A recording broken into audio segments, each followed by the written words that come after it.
Hey Jermaine, welcome. Hey, what's up? Welcome. Looking good. Thank you.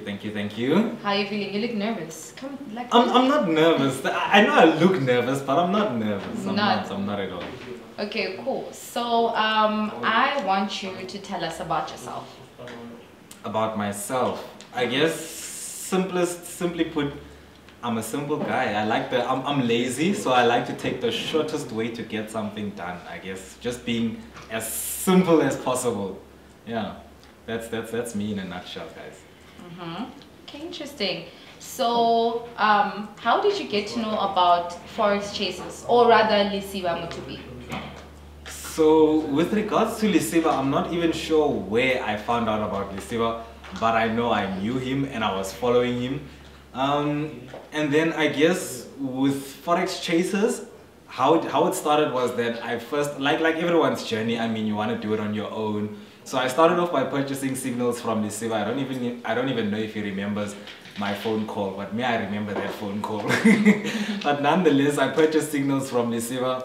And then I guess after a while of actually doing the signals, I so badly wanted to know how to do it on my own and not rely on someone. And since I had experience from his signals, I wanted to know what he was doing. And so the next best thing for me was to now join the 2.0 course. Yeah. Oh, awesome. So that leads me to my next question, right? So how did you become part of the team, of the Forex Chasers team? So in the 2.0, basically I was just an active member, and I was kind of just doing a lot of the things that a mentor would be doing. So kind of, I guess, I was just, simple enough, I was just doing things that a mentor should have been doing. And when the opportunity did come, like no one had any idea. I mean, no one from the Chasers had any idea, but Lisiba was expanding. And when he did expand, as usual, he likes to look within the family for, I guess, someone to bring on board. And when he did kind of give the interview or request for an interview, let me even give a testimony. You know, I saw his request for an interview by mistake. And that mistake was the best mistake. No jokes. I saw it by mistake, and then I guess I just went for it. I mean, I didn't even have confidence in myself when I sent the CV, but when he did respond, basically requesting for a physical interview, that's when the Vuma came, and things, yeah, that's when I kind of, got uplifted that, okay, cool, there is actually a way forward here. And then I guess when he sent the interview, I came for the interview, he was happy, and I guess because I was doing things already, he had something to lean back on, because I mean, there's no real CV for trading and analysis and what you call it, yeah. Okay, look, I want to know, like this can stay between us, right? Okay. What scares you most about Lisiba? Does he scare you? He doesn't scare me, but I think what scares me the most is because now I'm working for him. I guess what would scare me the most, or what I least want to happen, is for relationships to cross. Like maybe, for example, something that's happening regarding our business relationship goes into a personal relationship, or something that's happening in the personal relationship that goes into the business relationship. I think that's probably at this point that's one of the fears. Yeah. Oh, okay, nice. So my next question would be, can you relate Forex to your life? Oh yes, I think Forex has broken my brain a long time ago. Like, I think about a lot of things in terms of like risk reward. Like even, for example, maybe when I left work, I thought about it in terms of risk to reward ratio. Like I knew exactly my risk was defined, and my risk was the salary that I was getting and everything that salary was supplementing. That was my risk. And when I thought about the reward was basically infinite. Like I had no idea of the potential that I had. So I guess with regards to how trading relates to life, like trading kind of has taught me a lot of disciplines and a lot of self-awareness more than anything else. Like self-awareness that I don't think I would have been able to develop if I didn't have an environment that I needed to be self-aware and all of these different types of things. Okay, nice. Wow. I'm drawn into this interview really. So I just wanted to know, like, where do you find your motivation, Jermaine? I try and self-motivate as often as possible. Like, I try not to look for motivation outside, because if I'm relying like basically on motivation to come from outside is always changing. But so I try not to really get my motivation from outside. So I try and self-motivate. Like I go back, look at myself, what I want in life, the things that I was able to do. And then I guess just basically looking back at my own life, I see how possible things are. Like every time I thought that this was the lowest of lows, life just happened, and then something good happened. So I try and just self-motivate, I guess. Oh, okay. So I know there do come times where like you feel like you are giving up. Like you feel like giving up because I know you guys have those moments. So like what do you do when that feelings comes on then? What do you then do when you feel like I'm gonna just leave this? I guess the first thing that I do is I step away. Like whatever the cause of me feeling like I want to give up, I step away from that cause just so that I can give myself basically some peace of mind and be able to think away from the problem itself. And then I guess, yeah, and then I guess like after I've separated myself from the issue at hand, then I guess I've got a different perspective once I've separated the issue at hand. So I guess first thing that I do is I just separate myself from the problem so that I can view it from a different perspective, and that kind of helps. Good. How are you, my brother? I'm dope, and you, man, king of the streets. I know it is. So we just walked in. It feels exciting to hear you speak about beautiful people such as that. I hope you didn't hear that I'm scared of you. No, nothing like that. Check. So I just want to ask a few questions, Nick. So ever since, let's say, you finding out about the Forex Chasers and joining the Forex Chasers and being where you are today, currently at this position that you are, how has it changed you as a person? I want to know both the maturity side, psychology, mentally side, and also materialistically side of things. You understand?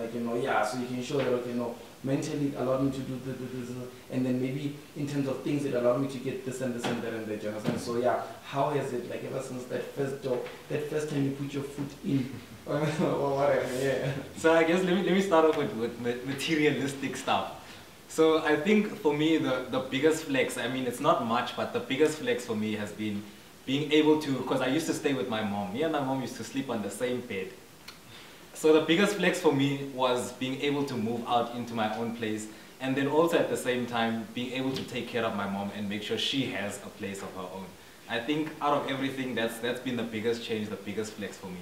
Otherwise, we're moving up in life. We've moved. I mean, I've gotten to stay in a lot of different areas and all of that stuff ever since I've moved. So I guess just being here has kind of just opened me to things that money gives you. Like the opportunity to move and do this and feel comfortable, and when something pops up, you're not wondering, scratching, who do I borrow from? Like you're able to take care of an emergency that just pops up. So I guess, yeah, that's been one of the changes. And I guess psychologically, it's opened me up to I realized how small I was thinking, like how small my dreams were. Like even that dream of making 1 million, that's such a small dream. Like when I came in, and I guess I got surrounded by people that have vision for one, I saw that sky is literally not even the limit, guys. That sky is not even the limit. Like what seems like a lot to me, to someone else that's pocket change. And so that the limits, there are no limits basically. I guess psychologically it's just opened me to the possibilities that are there.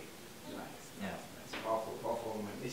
I feel like we just asked to take a picture with you already because you're appearing like a star. I'm happy that I'm inspiring you. Yeah, you know how it is. So I just want to ask something here that I need maybe clarity on, because obviously someone out there would love to be in your position, would love to be in this amazing position that you're in. And for different types of people, others would come with knives and guns, they want to shoot you just to take your position, you understand? Yeah. But others, what about that one that would like to do or end it the right way?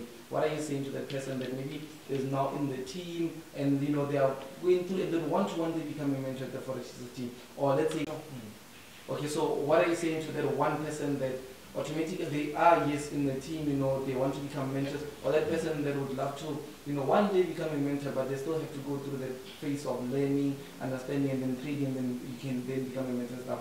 What are you saying to that person? What are the steps like for that person? I would say that take your time first of all. Like, time is gonna polish you, time is gonna polish whatever you're doing, the processes that you've developed for yourself, time is gonna polish those down. And I guess once you've gotten the confidence, after time has polished you properly and the market has made sure that your rough edges are gone, after you've basically been through that, then I guess function within the space that you want to be. If you see yourself as a mentor, if you see yourself doing this, that, start doing that right now when the eyes are not on you.